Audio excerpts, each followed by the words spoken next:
क्या हाल है जनाब? खैरियत, खैरियत। तबीयत ठीक है? क्या क्या नाम है आपका? दौलत उर्फ सागर। दौलत और सागर। सागर भाई कैसे लग रहा है आपके अब्दुल्ला गोड में किस तरह कामयाब कमेटी बन रही है? नई अच्छी कमेटी बन रही है। काफी काम हुआ है, बिजली का काम हमने करवाया अभी कमेटी बनाने के बाद। अच्छा, तो काफी मेरा काम हो रहे हैं, इंशाल्लाह ये लग रहा है कि आप और काम ज्यादा होंगे। कितना वक्त हो गया यहाँ अब्दुल्ला गोड में?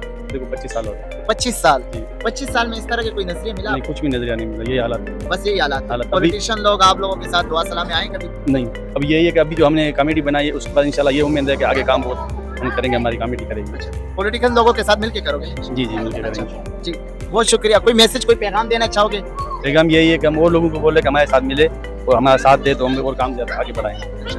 इत्तेफाक और इतिहास से जी, कामयाबी मिले। कामयाबी मिले। बिल्कुल, बहुत शुक्रिया।